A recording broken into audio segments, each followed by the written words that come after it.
बिस्मिल्लाहिर्रहमानिर्रहीम, अस्सलाम वालेकुम। आज गिलानी साहब मेरे पास तशरीफ लाए हैं, तो आज हम बात करेंगे। दो तीन अहम चीजें हैं जिस पर हम बात करना चाहेंगे। सबसे पहले तो गिलानी साहब, इमरान खान ने इंतखाबी रैली का कल का ऐलान कर दिया है। हाँ जी, ठीक है। ये आई थिंक एक बड़े ही एक नाजुक मरहले पे उन्होंने नहीं तो कल एक क्या फिर 144 लगेगी? नहीं, मेरे ख्याल 146 होनी मुझे आप 288 लग रहे नहीं आप लगे 288 लगेगी। नहीं, वो मतलब ये कि ये डबल हो जाएगी। नहीं, मेरा ख्याल है आमिर भाई से फोन करके पूछ लिया जाए कि जनाब कल 144 कितने कितने ला रहे हो। नहीं, देखिए अमीर साहब एक सीनियर सहाफ़ी हैं और उनकी जिम्मेदारी है बतौर निगरान वज़ीर इत्तलाआत कि वो अपनी हुकूमत को डिफेंड करें, और he is doing rightly.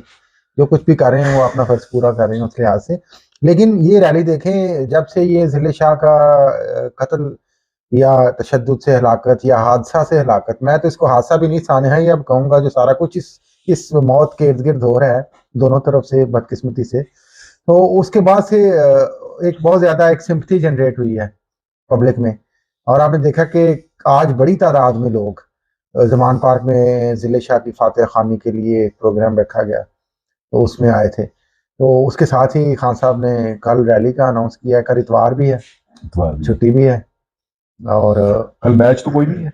Match यही है कल सबसे बड़ा। नहीं नहीं, अरे नहीं, वो मैच की PCL खैर है। आप इस मैच को देखें कि इसकी 144 लगती है या 288 लगती है। 288 लगती है।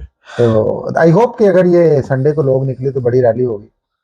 संडे को मेरा ख्याल है कि रैली रिकॉर्ड तोड़ देगी। हाँ, लेकिन कुछ ये भी चल रहा है कि शायद उससे पहले कुछ और डेवलपमेंट्स हो जाएं, जैसे कि इमरान खान की गिरफ्तारी के बारे में कहा जा रहा है और मामला हैं। अब दोनों तरफ से देखें क्या सराइयाँ और प्रोपेगेंडा और खबरें छोड़ी जा रही हैं, तो कल तक शायद और भी सिचुएशन इंटरेस्टिंग डेवलप हो। गिलानी साहब, मैं आपसे बड़ा कल से मुराद की रैली से पहले तक मैं आपसे बड़ा मुतासर हो रहा हूँ। वैसे मतलब आप इतना बैलेंस करने की कोशिश करते हैं, हालांकि मुझे नहीं समझ आती कि किस तरह से कर लेते हैं। कोशिश जरूर करते हैं, बहरहाल अल्लाह की मेहरबानी। कोशिश जरूर करते हैं। मुझे डाइजेस्ट नहीं होता कि कैसे करते हैं, लेकिन कोशिश जरूर करते हैं। चले छोड़े इस बात को। नहीं होना चाहिए, ये जर्नलिस्ट की कोशिश होनी चाहिए कि वो इंडिपेंडेंट और बैलेंस हो। देखिए नहीं देखिए, मैं कोई ये गलत बात तो किसी की साइड तो नहीं ले रहा जनाब। नहीं गिलानी साहब, यहाँ मैं लेकिन मैं यहाँ मैंने यही कहा भाई मेरे नहीं, बदकिस्मती से फिर हम लोगों को जर्नलिज्म की उसका मतलब क्या कहना चाहिए कि उसकी डेफिनेशन ही नहीं पता। हाँ, लेकिन मेरा ख्याल है आप मिशनरी जर्नलिज्म की बात कर रहे हैं। डेफिनेशन ही नहीं पता। मिशनरी जर्नलिज्म जरा पुरानी हो गई है यहाँ पे। भाई मेरे जर्नलिज्म है ही मिशनरी। जर्नलिज्म है ही मिशनरी। अब अगर उसको आप आइडियली तो मिशनरी है, अब अगर आप उसको बिजनरी बनाना चाह रहे हैं तो अल्लाह हाफ़िज़ है। आइडियली तो मिशनरी है, लेकिन अब ये कमिश्नरी भी हो गई है। कमिश्नरी भी हो गए, जो भी हो गए, चले छोड़े इस बात को। ये मैं आपसे ये खैर आज सवाल करना चाह रहा हूँ कि आपको याद है जब मरियम नवाज आई वापस, तो उन्होंने रैलीज की और कैप्टन सफ्तर जो थे उनके शोहर नामदार, अल्लाह उनको सलामत रखे, वो उनके शाना बशाना पाए जाते थे। पहले उनसे पूछ ले कि उनको आपकी दुआ चाहिए कि नहीं चाहिए। आजकल मरियम से पूछें। आजकल नहीं, उनको मरियम को तो कौम पूरी कौम की लेके दे रहे तो हैं, लाखों उनके फैन है माशाल्लाह। तो नवाज शरीफ की बेटी के लिए दुआएं करते हैं।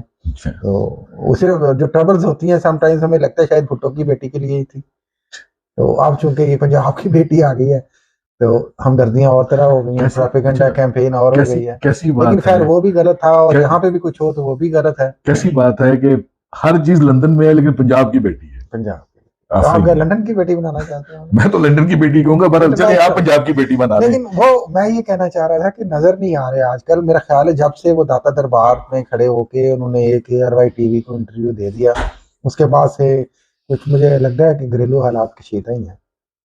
आपका क्या ख्याल है? इसमें जी फिर नाराज है मेरा ख्याल है वो मियां से। नहीं, नाराज तो वो देखिए नजर नहीं आते हैं, वो बिल्कुल साथ होते थे, बात पुरानी की तरह होते थे मरियम साहबा के साथ। नहीं, बात पुरानी हो जाएगी। 2013 से बात शुरू करनी पड़ेगी, इसलिए छोड़ दें। ठीक है, छोड़ दें इसको, पीछे ना पड़े। इसको छोड़ दें। लेकिन जो मैं बात कहना चाह रहा हूँ ना वो ये है कि मेरा ख्याल है कि नाराजगी तो थोड़ी बहुत या तो कम हुई है और या डर गए। वरना पिछली मरतबा दाता दरबार में जो कुछ वो बोले थे ना, जी, वो मुझे भी लगा था कि जरूरत से बहुत ज्यादा बोल गए। हाँ ठीक लेकिन है ना। चले लेकिन देखें फिर वही बात है कि उन्होंने साथ ये अल्फाज भी कहे थे कि यहाँ पे झूठ नहीं बोल सकता, लेकिन देखे ना वो मतलब दुनिया एक में तो एक बोल सकना। एक होता है मदहोशी में बयान देना, एक होता है मार्फत की जगह पे बैठ के बयान देना। वो एक मार्फत की जगह पे बैठे हुए थे, मार्फत की बातें की उन्होंने वहां पे। नहीं, उनका जो बयान है ना उस पर मुझे बड़ी, मतलब मुझे सबसे ज्यादा हैरत इस बात पे थी कि उन्होंने कहा कि जी हम यहाँ पे झूठ नहीं बोल सकता। तो चले इसका मतलब है कि मैं उसके अलावा बाकी जगहों पे झूठ बोल सकते हैं, इजाजत मतलब है। चले वो तो एक अलग बात है ना, लेकिन उसका नतीजा ये है कि वो अब नजर नहीं आ रहे साय की तरह शाना बिछाना। अ, देखें कुछ देर में शायद दोबारा आ जाए, हाँ मतलब जाहिर अभी है सुलह हाँ, सफाई लेकिन देखें हो ही जाती है लेकिन घरों में, लेकिन अभी नाराजगी ना चाकी सुलह सफाई, फिर उन्होंने कहा जाना है, यही उनका दर है, यही उनका दर है। चलिए छोड़ें। अच्छा ये बताएं, कमर जुमान खैरा साहब का एक बयान बड़ा, मतलब ये कि एक लेकिन वो एक आया बिल्कुल था। ही डिफरेंट टोन पे चल रहे हैं, ये पीपल्स पार्टी के अंदर आपको पता है डिफरेंट डाइवर्जन हैं, डायरेक्शंस हैं। एतराज हसन साहब भी पीपल्स पार्टी के हैं, वो एक और ही टोन पे जा रहे हैं। और फरतुल्लाह बाबर साहब भी पीपल्स पार्टी के हैं, वो उनका एक और ही मिजाज और लाइन है। और उसके बाद ये जो हैं जरदारी साहब, उन्होंने तो जो एक इंटरव्यू दिया, बड़ी मोतबर सहाफ़ी हैं आसमा शराजी साहबा, उनको उन्होंने उसमें कहा कि जनाब हम इमरान खान से बात ही नहीं करेंगे। और ये मोहतरम जो कमरजमान खैरा साहब है, ये कुछ दिनों से कह रहे हैं कि अगर जनरल इलेक्शन 2-3 माह पहले भी हो जाए तो कोई हर्ज नहीं है। तो आई थिंक ये एक it's not a bad option by the way. देखें ये मुल्क को इस्तेहकाम की ज़रूरत है, मुल्क को इस हैजान से निकालने की ज़रूरत है। और ये हम ये ना सोचें इमरान खान, नवाज शरीफ, पीपल्स पार्टी, मुल्क का हर बंदा बंदा, हर बच्चा बच्चा इस वक्त तकलीफ में है, बदअमनी है, अदम बर्दाश्त है, इंतहा पसंदी है। उसको एक सब मिलके एक डायरेक्शन दें, अगर मिल बैठ के ये 2 महीने आगे जा सकते हैं पीटीआई, और वो 2 महीने पीछे आ सकती है, तो मेरा ख्याल है कि 18 में भी 25 जुलाई को इलेक्शन हुए थे, तो जुलाई और अगस्त के दरमियान में इन्हीं डेटों में अगर आप दोबारा जनरल इलेक्शन कर लें तो कोई मुजायका नहीं है, सुप्रीम कोर्ट उसको चाहे सपोर्ट करे। आप क्या कहते हैं?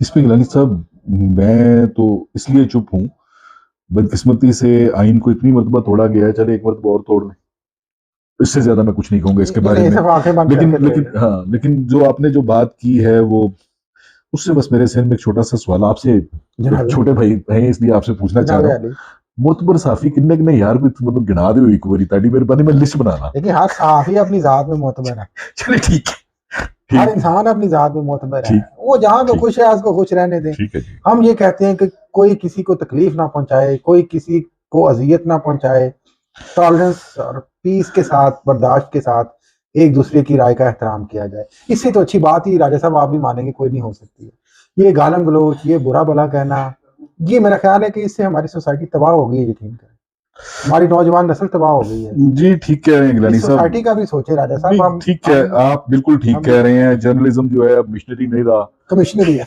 कमिश्नरी हो गया है। तो इसके बाद अब और क्या कहा जाए, मेरे ख्याल में ये काफी है, इसके बाद आगे मजीद गुंजाइश नहीं रह जाती, ठीक है ना। तो इसके साथ ही मेरे ख्याल में मतलब ये कि ना, और मेरे ख्याल है बात आपकी रह गई है, सवाल तो कर लें। मैं आपसे भी कहता हूँ, कई दफा मैं आपको देखता हूँ सोशल मीडिया पे, बाय द वे आप बड़े हार्ड लाइन अप्रोच के साथ अटैक करते नहीं भाई मैं समझता हूँ कि क्रिटिसिज्म एक ऐसा अंदाज में और बैलेंस वे में हो तो अच्छी बात है। हार्ड लाइन ये तो नहीं, मैं हार्ड छोटे लाइन भाई के तौर पे दरख्वास्त ही कर रहा नहीं, हूँ। हार्ड लाइन नहीं, मैं एक अर्ज करना चाह रहा हूँ यार, मैंने कुछ 30 साल मैंने जर्नलिज्म में रहा गुजारे हैं, 30 साल से ज्यादा हो गए हैं। माशाल्लाह 30 मतलब मैंने 89 में स्टार्ट किया था, इट्स जबरदस्त, ठीक है। अल्हम्दुलिल्लाह मतलब इतने सालों में बड़े फख्र से कहता हूँ कि पूरे पाकिस्तान में कोई एक बंदा ये कह दे कि मैंने किसी से 1 रुपए का भी रवादार रहा हूँ, जबरदस्त शख्सियत तो है आप। भाई मेरे जूते मार ले। तो जब मैंने अपने लिए नहीं किया तो यार मैं फिर किसी और के लिए तो नहीं करूंगा ना। कभी मुझे गुस्सा नजर आता है आपकी ना, यार गुस्सा इस बात का है, गुस्सा इस बात का है कि भाई क्या है, हद हो गई। चले छोड़े इस बात को नाज़रीन, इंशाल्लाह दोबारा किसी और व्लॉग में इकट्ठे होंगे, अब तक के लिए इतना ही इजाजत दीजिए, अल्लाह हाफिज।